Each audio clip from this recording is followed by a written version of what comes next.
America अपना राष्ट्रपति कैसे चुनता है और ये प्रक्रिया भारत की चुनावी प्रक्रिया से कैसे अलग है, आइए step by step break down करके समझते हैं।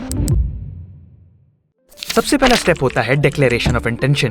अमेरिकी चुनाव प्रणाली में एक पार्टी के अंदर कई कैंडिडेट्स पार्टी का ऑफिशियल प्रेसिडेंट कैंडिडेट बनने के लिए अपना नॉमिनेशन फाइल करते हैं। नॉमिनेशन फाइल करने के लिए कुछ क्राइटेरिया है।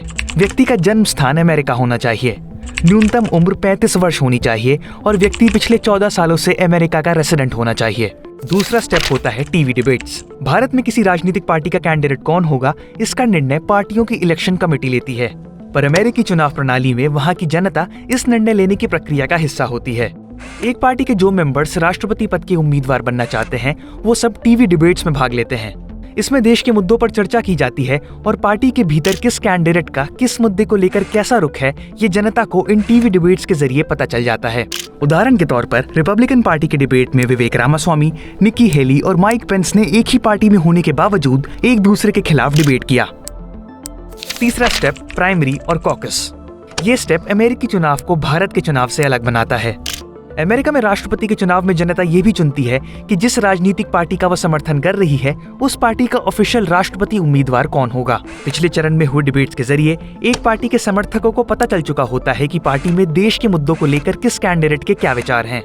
प्राइमरी और कॉकस दो तरीके हैं जिसके जरिए लोग एक पार्टी में अपना पसंदीदा उम्मीदवार चुनते हैं। प्राइमरीज में वोटिंग सीक्रेट बैलेट के जरिए होती है। यहाँ व्यक्ति किस कैंडिडेट के लिए वोट कर रहा है, ये पता नहीं चलता है। हालांकि कॉकस कम नियंत्रित इवेंट होते हैं।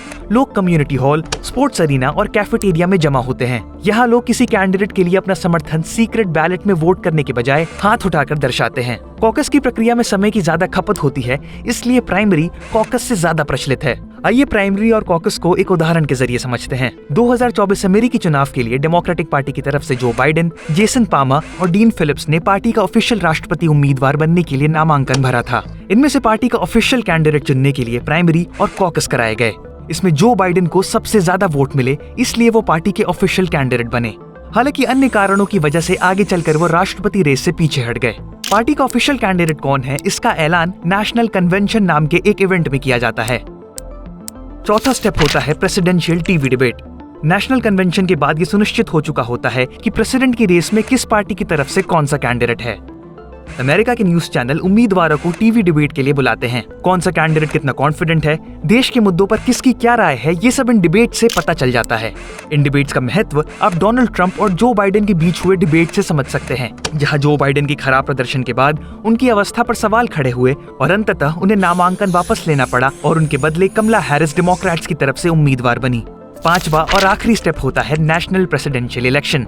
अमेरिका में लोग सीधे राष्ट्रपति के लिए वोट नहीं करते, वे वोट करते हैं उनके रिप्रेजेंटेटिव्स के लिए, जिन्हें इलेक्टर्स कहते हैं। एक फिक्स्ड नंबर ऑफ इलेक्टर्स हर राज्य में होते हैं। जैसे भारत में हम सीधे प्रधानमंत्री नहीं बल्कि मेंबर ऑफ पार्लियामेंट चुनते हैं और आगे चलकर ये एमपी प्रधानमंत्री चुनते हैं, वैसे ही अमेरिका में जीते हुए इलेक्टर्स राष्ट्रपति चुनते हैं। इन इलेक्टर्स की टोटल संख्या 538 होती है और राष्ट्रपति बनने के लिए इन टोटल इलेक्टर्स में से कम 270 इलेक्टर्स का वोट चाहिए होता है। और आखिरकार इस लंबी प्रक्रिया से होते हुए अमेरिका को उसका राष्ट्रपति मिल जाता है।